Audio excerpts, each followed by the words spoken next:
dan menggugah nurani untuk menebar kepedulian.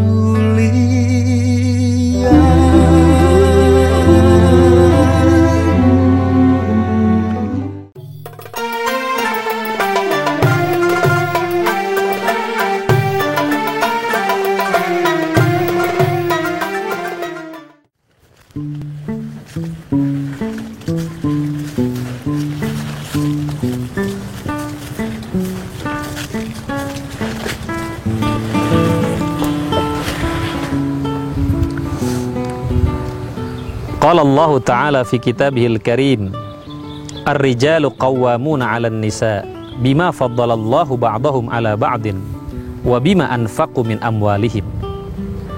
Mereka para suami, para laki-laki itu adalah pemimpin bagi para wanita. Karena Allah Subhanahu wa Ta'ala telah melebihkan mereka para laki-laki di atas para wanita. Wa bima anfaqu min amwalihim, dan karena mereka memiliki tugas untuk memberikan nafkah kepada keluarganya. Wa qala alaihi salatu wassalam, khairukum khairukum li ahli wa ana khairukum li ahli. Nabi SAW bersabda, sebaik-baiknya kamu adalah orang yang paling baik dengan keluarganya, dan saya adalah orang yang paling baik dengan keluarga saya.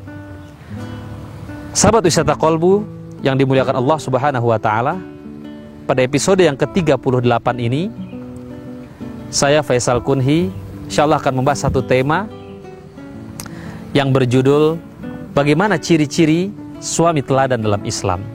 Ikuti pembahasannya bersama saya Faisal Kunhi di Wisata Kolbu PKPU TV.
Assalamualaikum. Waalaikumsalam warahmatullahi wabarakatuh. Apa kabar? Alhamdulillah Ustaz. Sehat ya? Sehat, alhamdulillah. Gimana nih kebun tehnya nih? Alhamdulillah. Udah siap panen Ustaz nih. Siap panen ya? Masya Allah. Mudah-mudahan berkah bisa menafkahi untuk keluarga ya. Alhamdulillah, mudah-mudahan insyaallah. Kebetulan Ustaz nih. Iya. Karena Ustaz datang, Iya. saya pengen tanya nih Ustaz. Iya. Apa yang ciri-ciri ingin ditanya? suami teladan Ustaz. Yang bagi saya masih mengganjal nih Ustaz. Yeah. Kira-kira mungkin Ustadz punya ada solusi mengenai suami teladan. Ya, baik. Kebetulan Pak Cepi dalam acara Wisata Kolbu pada kesempatan kali ini kita akan membahas tentang bagaimana ciri-ciri suami teladan dalam Islam. Oke. Nah, tentunya Pak Cepi ingin tahu ya. Betul Ustadz. Ya. Sahabat Wisata Kolbu yang dimuliakan Allah Subhanahu wa Ta'ala, bagaimana ciri-ciri keteladanan seorang suami dalam Islam? Yang pertama adalah suami yang teladan itu adalah gigih mencari yang halal. Apa yang dilakukan Pak Cepi pada hari ini adalah salah satu bentuk keteladanan seorang suami di mata keluarganya. Insyaallah. Ya. Allah Subhanahu wa Ta'ala berfirman dalam surah An-Nisa ayat 34. Ar-rijal qawwamuna 'alan nisa bima faddalallahu ba'dahum 'ala ba'din wa bima anfaqu min amwalihim. Kalau kita perhatikan ayat ini bermakna bahwa laki-laki itu menjadi pemimpin bagi wanita. Bima faddalallahu ba'dahum ala ba'din, karena Allah melebihkan yang satu dari yang lain. Wa bima anfaqu min amwalihim, karena laki-laki itu memberikan nafkah untuk keluarganya. Jadi harus jelas di sini bahwa kepemimpinan seorang suami itu bukan litasyrif, ya, bukan untuk kemuliaan, tetapi litaklif, karena ada beban di punggung seorang suami itu. Berarti di dalam Islam tugas suami dalam rumah tangga itu bukan suatu kemuliaan, tapi ya, berarti tanggung jawab, ya, tanggung jawab. Dan dia menjadi pemimpin itu karena ada tanggung jawab, ya, yang ada di pundaknya. Nah, itu. Nah, di sini saya ingin bacakan hadis, ya. An Abi Hurairah radhiyallahu anhu. Hadis dari Abi Hurairah. Abu Hurairah adalah salah seorang sahabat yang banyak menghafalkan hadis, ya. Bahkan para ulama mengatakan kalau dipukul perut Abi Hurairah itu dia akan keluar hadis karena begitu banyak hafalan hadisnya, ya.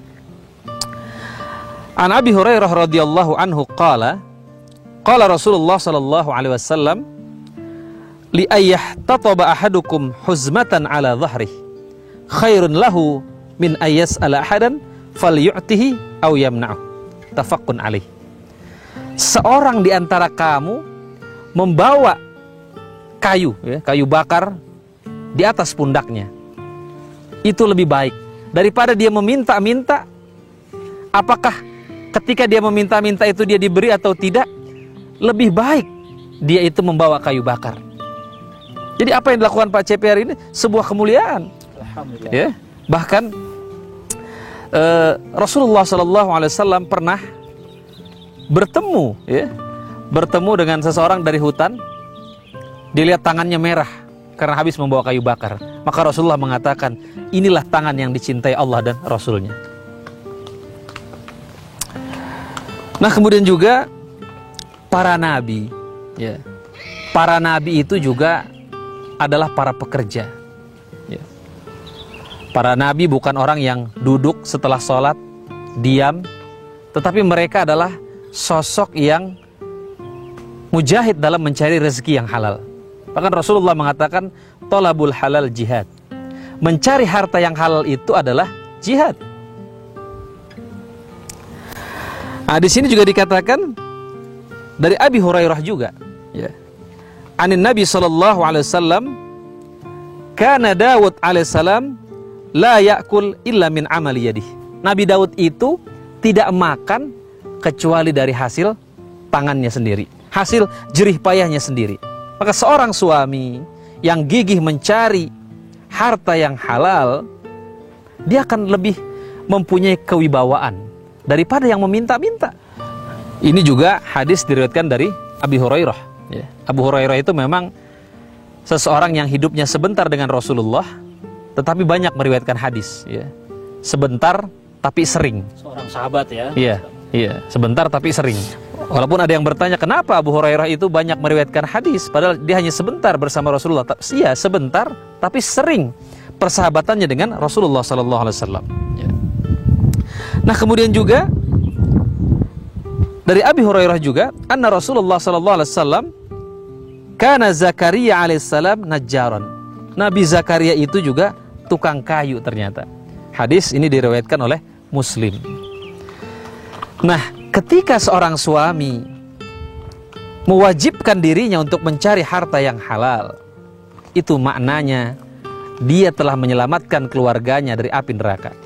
Ya ayyuhalladzina amanu qu anfusakum wa ahlikum naro. Wahai orang-orang yang beriman, lindungilah dirimu dan keluargamu dari api neraka.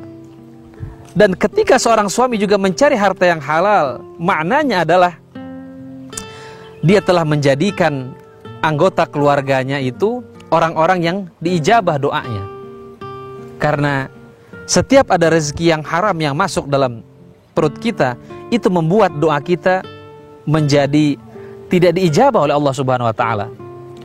Baik, jadi nanti kita akan lanjutkan setelah pesan-pesan berikut ini. Tetap di Wisata Kolbu. Madrasah abdi gentengna bala locor, bilikna barolong, upami belajar jadi kaganggu.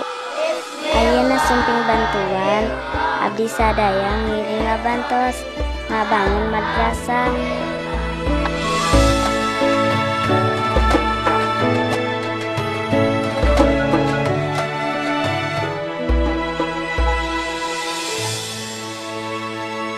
Alhamdulillah sudah. Alhamdulillah sudah. Alhamdulillah sudah.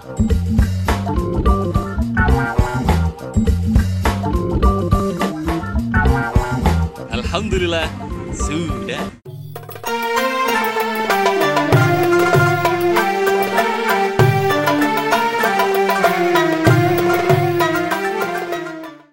Sahabat PKPU TV yang dimuliakan Allah Subhanahu wa taala, masih bersama saya Faisal Kunhi dan Pak Cepi. Saya akan teruskan sedikit ya Pak Cepi ya.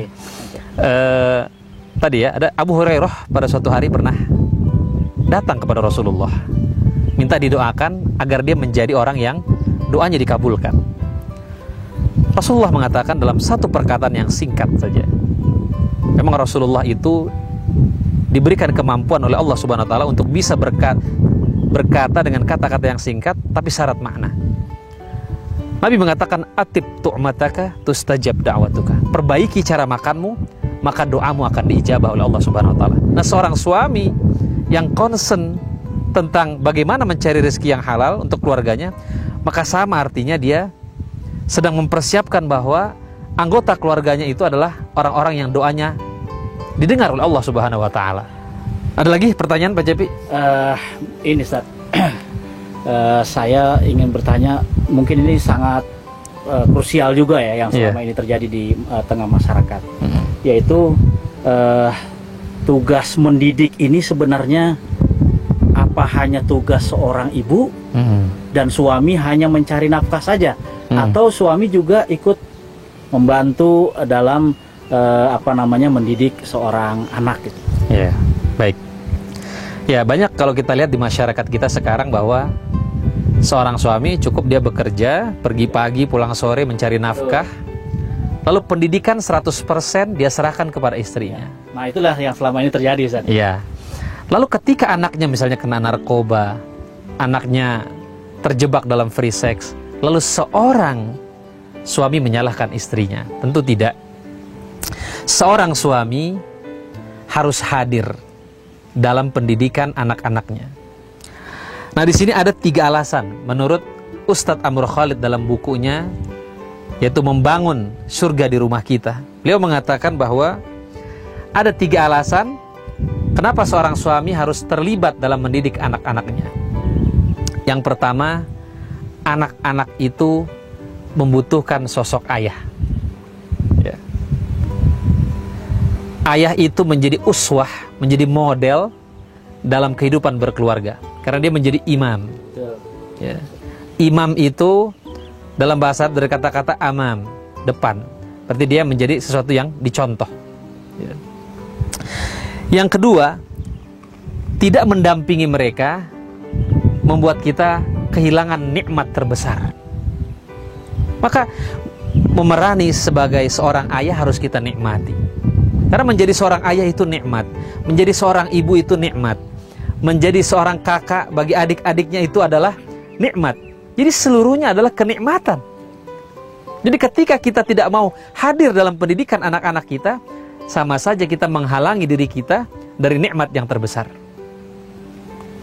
Nah, yang ketiga, kita akan ditanya oleh Allah Subhanahu wa taala tentang tugas kita.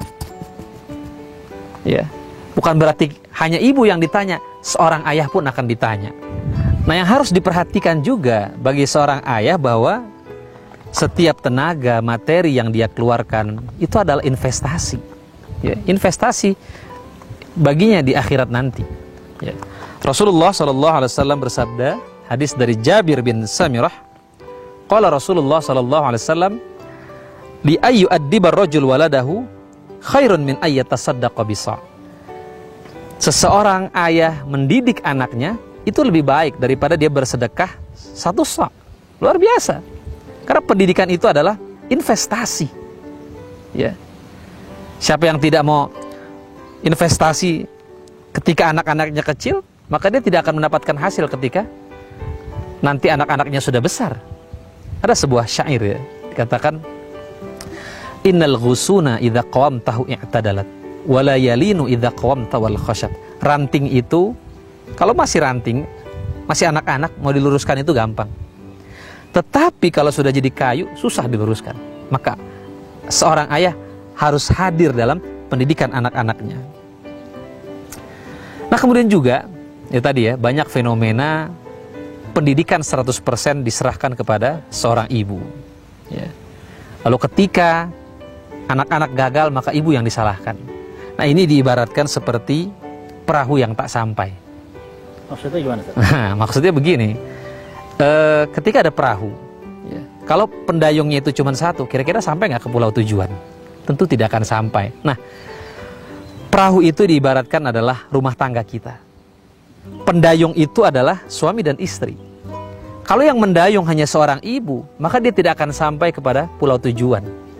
Tetapi kalau yang mendayung adalah dua-duanya, itu akan memudahkan sebuah keluarga sampai kepada tujuan yang akan dicapai. Jadi seorang suami yang hanya mengharapkan istri dalam mendidik anak-anaknya sama saja seperti seseorang yang mungkin berharap perahu itu berjalan, tapi dia menaruh perahu itu di atas daratan. Kira-kira jalan kan? Enggak, ya kan? Maka Yahya bin Mu'az mengatakan, tarjun najata walam tasluk masalikaha innas safinata la tajri 'alal yabas. Kau mengharap kesuksesan dalam hal apapun, termasuk dalam membina rumah tangga, membina anak-anak, tetapi kau tidak menjalani jalannya. Ketahuilah, sesungguhnya perahu itu tidak berjalan di atas daratan. Nah tadi yang sudah saya sampaikan juga bahwa seorang suami itu diminta pertanggungjawaban juga. Ya, di sini dari Abdullah bin Umar, sami'tu Rasulullah sallallahu alaihi wasallam yaqul, kullukum ra'in wa kullukum mas'ulun an ra'iyati. Setiap kamu adalah pemimpin, dan setiap pemimpin akan diminta pertanggungjawaban akan atas apa yang dia pimpin. Kemudian Rasulullah detailin ini, ya. Al-imamu ra'in. Pemimpin itu adalah seorang pengembala, dan dia akan diminta pertanggungjawaban atas apa yang dia gembalakan. Warrajulu ra'in fi ahlihi. Seorang ayah itu adalah pemimpin di keluarganya, dan dia akan diminta pertanggungjawaban juga. Wal mar'atu ra'iyah fi baiti zaujiha. Seorang ibu, dia juga adalah pemimpin di rumah suaminya, dan dia juga akan diminta pertanggungjawaban. Sampai wal khadim, pembantu itu juga pemimpin, dan dia akan ditanya tentang apa yang dia pimpin. Begitu Pak Cepi.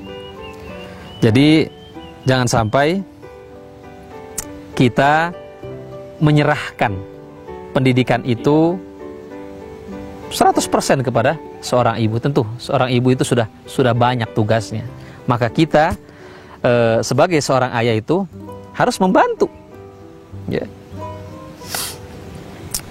Sahabat PKPU TV yang dimuliakan Allah Subhanahu wa taala, insyaallah kita akan kembali setelah pesan-pesan berikut ini, masih bersama sahabat saya Pak Cepi.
Sahabat PKPU TV yang dimuliakan Allah Subhanahu wa taala, masih bersama saya Faisal Kunhi dan sahabat saya Pak Cepi. Saya ingin membaca beberapa ayat bahwa para nabi pun adalah seorang ayah. Ayah yang tidak melupakan pendidikan anak-anaknya. Dalam surah An-Naml ayat 16, Allah Subhanahu wa taala berfirman, "Wa waritha Sulaiman Daud." Dan Nabi Daud itu mewariskan pendidikan kepada Nabi Sulaiman. Ya. Ini kan bukti bahwa seorang ayah itu adalah mewariskan, menitiskan. Nah, kalau seorang ayah absen, apa yang akan terjadi pada anak-anak kita? Kemudian juga dalam surat Al-Baqarah 127, Allah mengatakan, "Wa idh yarfa'u Ibrahimul qawa'ida minal baiti wa Ismail." Allah menceritakan di sini bagaimana Nabi Ibrahim mengajak anaknya Nabi Ismail untuk sama-sama membangun Ka'bah. Ini kan satu kerjasama seorang ayah dengan anak. Bagaimana dia membangun Baitullah. Maka ada yang mengatakan seseorang yang setelah dia pergi haji atau umroh, ketika dia khusyuk melaksanakan ibadah itu, pulang dari umroh, maka dia akan memerankan tugasnya sebagai ayah itu lebih baik dari sebelumnya. Dalam hadis Nabi juga mengatakan, seburuk-buruknya lelaki adalah seorang suami yang jika ia masuk rumah, istrinya bersedih. Seburuk-buruk tuh ya. Itu seburuk-buruknya. Dan anak-anaknya lari. Kenapa? Karena ayah jarang hadir dalam pendidikan anak-anaknya. Dan ketika ia keluar rumah, istri dan anak-anaknya senang. Auzubillah, jangan sampai kita menjadi suami yang seperti itu. Ada lagi pertanyaan Pak Cepi? Begini Ustaz, apakah kira-kira hina di dalam Islam seorang suami itu bantu-bantu istri? Bantu nyuci, bantu ngepel, ngomong anak, yang kelihatannya memang tugas seorang ibu seorang istri. Tapi apakah hina itu kita lakukan sebagai seorang suami? Iya, ya memang kalau kita teliti kata-kata ibu ya, ibu itu dari kata-kata ummun, amma ya ummu, sesuatu yang dituju. Maka seorang anak itu biasanya kalau nangis pasti ke ibunya dulu, jarang ke bapaknya. Itu pasti yang dicari pertama itu ibunya. Tetapi ini bukan berarti menafikan tugas kita untuk membantu istri kita. Karena tugas istri itu sudah luar biasa beratnya. Dan seorang wanita itu memang diberikan kekuatan oleh Allah untuk bisa menanggung beban-beban itu. Dari hamil, kemudian menyusui, melahirkan. Ya. Nah kalau seorang suami tidak peduli terhadap pekerjaan-pekerjaan istrinya, tentu kasihan betul istri ini, ya. Karena istri itu adalah partner kita, bukan babu kita.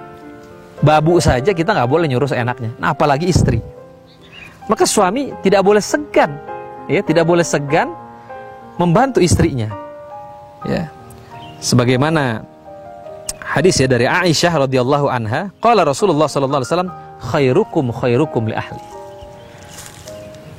Sebaik-baiknya kamu adalah orang yang paling baik dengan keluarganya. Dan aku adalah orang yang paling baik. Tidaklah memuliakan wanita kecuali orang-orang yang mulia.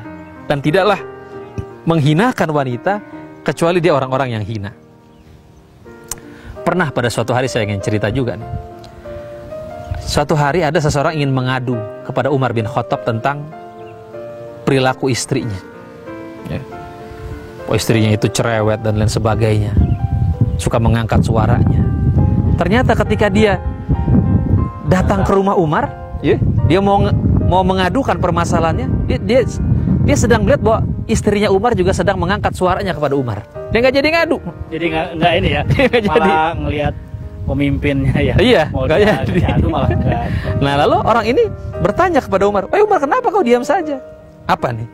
Apa yang dikatakan oleh Umar? Umar mengatakan, istriku telah bersabar denganku, menyucikan bajuku, menggelarkan tempat tidur dan mendidik anak-anakku.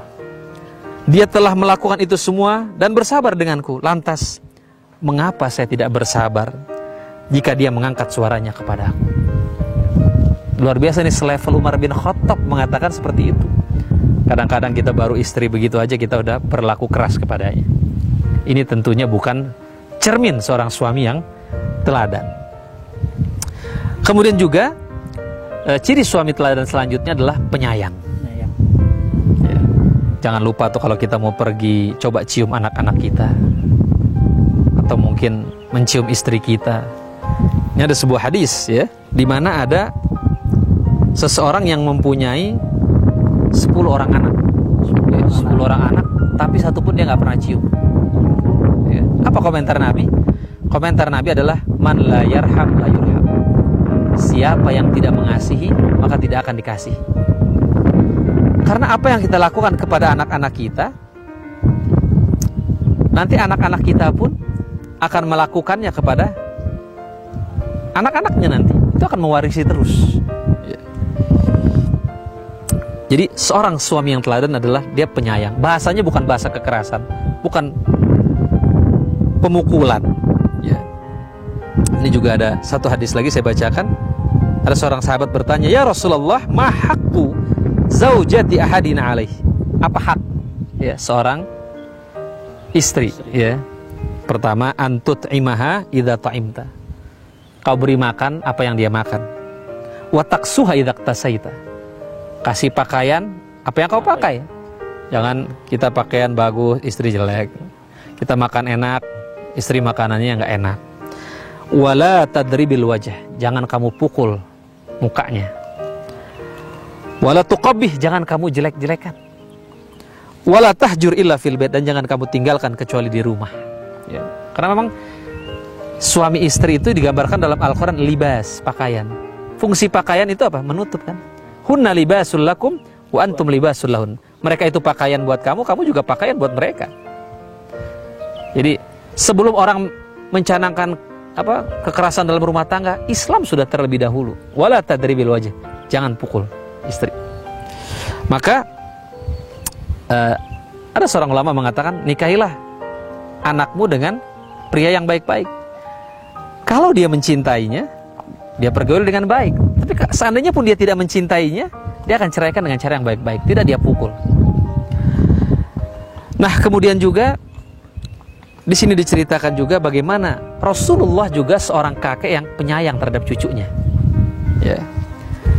Ketika Hasan dan Husain mendekap leher dan punggung beliau, para sahabat bertanya, apakah kau sangat mencintainya? Kenapa tidak, kata Nabi. Sedangkan keduanya adalah kesayangan. Nah, kadang-kadang juga ini Pak Cepi ya, suami itu ketika dia mengutarakan sebuah pendapat, pendapatnya harus selalu disetujui. Nah, ini juga harus selalu benar. Harus selalu benar. Konsep hubungan suami istri itu adalah musyawarah. Ya, musyawarah. Bahkan dalam hal yang terkecil, dalam hal menyusui saja, itu disuruh bermusyawarah. Ya. Dalam surat Sad ayat 67 Allah Subhanahu wa taala berfirman, "Fa in arada fisalan antaradin minhuma wa tasyawurin fala junaha alaihima." Jika seorang istri itu ingin memberhentikan penyusuannya, maka tidak berdosa baginya, tapi yang penting ada musyawarah dan ada keriduan antara suami dan istri itu dalam hal yang terkecil, apalagi hal yang terbesar. Jadi kata-kata suami itu bukan sebuah titah ya, sebuah perkataan yang tidak bisa diganggu gugat, tapi dia adalah sesuatu yang ya bisa dimusyawarahkan lah. Ya, saya kira itu ya ciri-ciri suami teladan. Ya, sahabat PKPU TV yang dimuliakan Allah Subhanahu wa taala, marilah di penghujung acara kita ini kita berdoa kepada Allah Subhanahu wa taala, semoga para suami seluruh di Indonesia terlibat dalam pendidikan anak-anaknya, menjadi ayah bagi anak-anaknya, hadir dalam pendidikan anak-anaknya. Kalau setiap suami ini hadir, maka kita akan bisa melihat surga, ya, surga di rumah kita. Mari sama-sama kita berdoa kepada Allah Subhanahu wa taala. Astaghfirullahaladzim, astaghfirullahaladzim, astaghfirullahaladzim. Hamda yuafi ni'amahu yukafi mazidah. Ya Rabbana walakal hamdu kama yanbaghi li jalali wajhikal karim wa 'azimi sultanik. Allahumma salli ala Muhammad wa ala ali Muhammad kama shallaita wa sallamta wa barakta wa ala Ibrahim wa ala ali Ibrahim fil alamin innaka Hamidum Majid. Ya Allah, ya Tuhan kami, jadikanlah keluarga kami keluarga yang sakinah, mawaddah warahmah. Ya Allah, ya Tuhan kami, jadikanlah kami para ayah yang hadir dalam pendidikan anak-anaknya, ayah yang bertanggung jawab terhadap masa depan anak-anaknya. Ya Allah, ya Tuhan kami, berikanlah kami para suami kemampuan untuk menafkahi keluarga kami dengan rezeki yang halal. Berikanlah kami kemampuan mendidik anak-anak kami dan mengantarkan anak-anak kami ke surgamu ya Allah. Rabbana atina fid dunya hasanah wa fil akhirati hasanah wa qina adzabannar. Wa sallallahu ala Muhammadin wa akhiru da'wana anil hamdulillahi rabbil alamin. Sahabat PKPU TV yang dimuliakan Allah Subhanahu wa taala, demikian dari saya. Insyaallah kita akan bertemu pada episode berikutnya. Assalamualaikum warahmatullahi wabarakatuh.